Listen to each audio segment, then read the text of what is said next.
자, 원래는 06년생부터 해당되는 이야기인데 공사 공호들도 자기 일이라고 생각을 하는 것 같더라고요. 공사 손들어라 뭐 이런 친구도 있고 06들아 미안하지만 공호 차례다 이런 댓글도 있었어요. 여러분 안녕하세요, 민영쌤입니다. 오늘의 주제는 2025학년도 정시 변화입니다. 여러분, 정시에서 수학과 탐구 영역의 지정 과목이 폐지된 학교들이 많아져서 이제는 확통사탐으로도 자연계를 지원할 수 있는 시대가 열렸습니다. 문호를 개방하게 된 거죠. 그래서 이런 일이 왜 벌어졌고 앞으로 어떤 영향을 미칠 거고 우리는 선택 과목을 뭘 골라야 하는지에 대해 이야기를 해보고자 합니다. 자, 원래는 06년생부터 해당되는 이야기인데 공사 공호들도 자기 일이라고 생각을 하는 것 같더라고요. 공사 손들어라 뭐 이런 친구도 있고 06들아 미안하지만 공호 차례다 이런 댓글도 있었어요. 그래서 주로 06부터 해당이 되지만 어쩌면 공사 공호도 해당될 수도 있는 이야기를 한번 다뤄보겠습니다. 그럼 바로 가보실게요. 고고링! 자, 첫 번째로는 확통사탐을 보고도 자연계에 쓸 수 있는 대학 리스트를 보겠습니다. 자, 여기 나오는 대학들이 수학탐구 선택 과목 지정을 폐지한 대학들이고요. 주요 대학들이 많이 보이죠? 연세대부터 서성한, 중앙, 경희, 시립, 건국, 동국 등 여러분들이 목표로 많이 하시는 서울에 있는 주요 대학들이 보입니다. 근데 모든 대학이 이렇게 선택 과목 지정을 폐지한 건 아니고요. 여전히 미적 기하랑 과탐을 요구하는 학교들도 있습니다. 여기 보이는 학교들은 미적 기하는 최소 요구를 하고 탐구를 사탐을 좀 열어주거나 아니면 탐구마저 과탐을 요구하는 학교 리스트가 되겠습니다. 서울대학교는 여전히 미적 기하나 과탐을 응시해야 정시로 자연계열에 쓸 수가 있습니다. 서울대는 특히 미적 기하나 과탐을 안 한 친구들이 자연계열에 쓰는 걸 극도로 싫어하는 것 같아요. 그리고 예외적으로 수학은 풀었는데 탐구는 여전히 과탐을 요구하는 학교도 있어요. 대표적인 사례가 고려대인데요. 그러니까 달라진 조합은 확통 과탐을 응시했을 경우에 이제 자연계열에 쓸 수 있다는 의미가 되겠죠.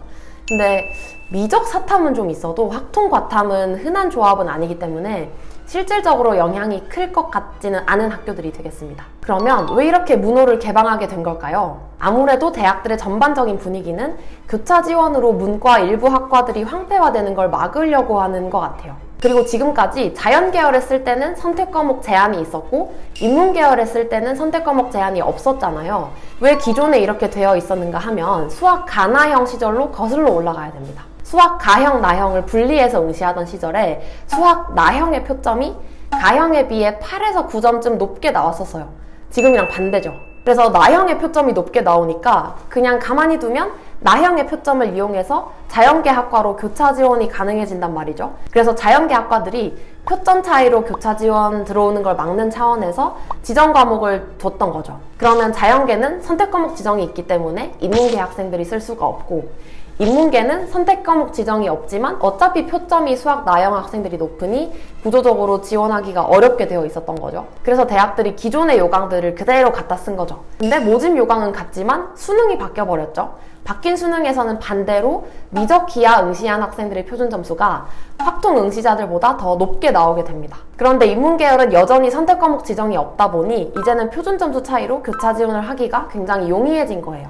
막힌 것도 없고 표준 점수도 높았으니까요. 그래서 이제야 바뀐 수능에 발맞춰서 대학들이 선발 전형을 바꾼 게 아닐까 하는 생각이 듭니다. 아, 그럼 이제 확통사탐을 보고 의대에 지원하면 되겠네요 라는 생각이 들 수도 있을 것 같아요. 근데 결론적으로 보면 확통사탐으로 의대를 쓰기는 사실상 어렵습니다. 정시로 선발하는 의대 39개 모집 단위 중 미적 기하랑 과탐을 지정한 대학이 여전히 23개입니다. 그리고 과탐만 지정한 학교가 6개, 그리고 수탐이 미지정이기는 하나 수학이 미적이거나 과탐에 응시했을 경우 가산점을 주는 학교가 10개입니다. 즉 사실상 구조적으로 확통사탐으로 의대를 쓰기가 어렵다는 걸로 해석이 되죠. 자, 그럼 의대는 알겠고 이렇게 선택 과목 지정을 폐지한 게 일반 대학의 교차나 역교차에 어떤 영향을 미칠지 좀 예상을 해보겠습니다. 대표적으로 연세대를 살펴볼까요? 연세대도 선택 과목 지정을 폐지한 대학 중 하나죠. 근데 여기 보면 선택 과목은 폐지했지만 계열별로 가산점을 주게 되어 있습니다. 인문사회계열은 사탐을 응시할 경우 3%, 자연계열은 과탐을 응시할 경우 3% 가산점을 주죠. 그럼 우선은 가산점 때문에 교차 지원이 예전만큼 유리하진 않겠다라는 생각이 들죠.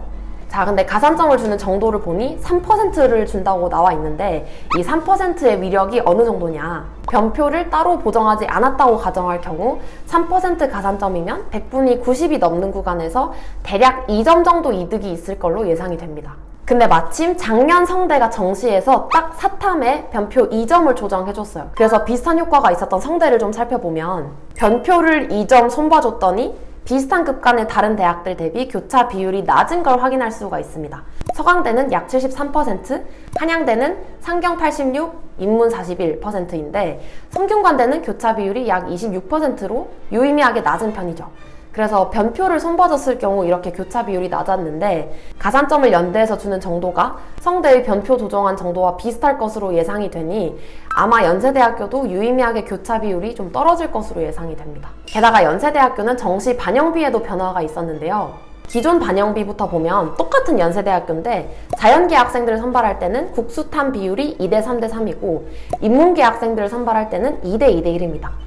자연계는 탐구가 수학만큼이나 중요도가 큰데 인문계는 탐구 비중이 굉장히 낮죠. 그래서 구조적으로 과탐을 망한 친구들이 인문계로 교차하기가 용이했어요. 그래서 비슷한 급 간의 다른 대학과 비교해보면 서울대는 교차 비율이 약 51% 내외, 고려대는 약 43% 내외일 때 연세대학교는 약 67%로 유의미하게 높은 교차 비율을 보여왔습니다. 근데 이 반영비가 어떻게 바뀌냐? 자연계 반영비는 2대 3대 3으로 기존과 동일하지만 인문계 반영비가 2대 2대 1에서 3대 2대 2로 바뀝니다. 즉 수학과 탐구의 비율로만 보면 이제는 인문으로 쓰나 자연계로 쓰나 똑같아요. 사탐 반영비가 너무 늘었기 때문에 이제는 교차할 이유가 많이 줄었죠. 단순히 성적 구조 때문에 의지와 무관하게 교차 지원을 해야 되는 상황이 이제는 많이 발생하지 않을 것으로 보입니다. 그러면 연대는 교차 비율이 떨어질 것 같은데 이렇게 되면 서울대, 연대, 고대 중 고대의 교차 비율이 늘어날 수도 있어요.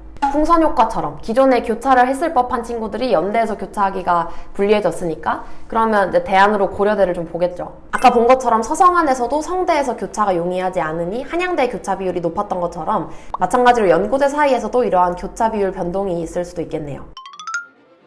자, 그럼 정시에서 이 문호 개방으로 인해 학생들의 탐구 과목 선택은 어떻게 흘러갈까요? 아무래도 과탐에서 사탐런을 하는 친구들이 좀 생기겠죠. 사탐을 보고도 자연계열을 쓸 수 있으니까. 특히나 자연계열 학생인데 내가 특히나 과탐에 약하다. 그러면 사탐으로 전환하는 학생들이 생길 수도 있겠습니다.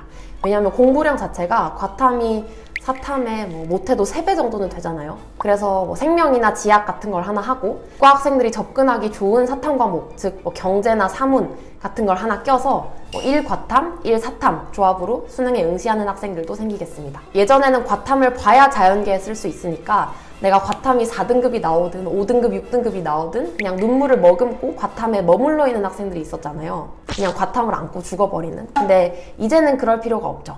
근데 이렇게 되면 과탐에서 100분위를 받고 등급을 받는 게 기존보다 더 어려워질 거예요. 과탐에서 특히나 하위권 학생들이 사탐으로 유출될 확률이 생겼기 때문이겠죠. 자, 이렇게 해서 2025학년도 정시 변화에 대해 알아봤습니다. 자, 여기까지가 현재 알 수 있는 변동사항인데 내년 초에는 또 2028 수능 개편안이 나와요. 현재 중학교 2학년들부터 해당되는 개편안이겠죠. 그래서 나머지 대학들도 다 문호를 개방할지 아닐지는 내년에 또 보고 제가 영상으로 준비를 해보겠습니다. 그러면 저희는 다음 영상에서 만날게요. 안녕!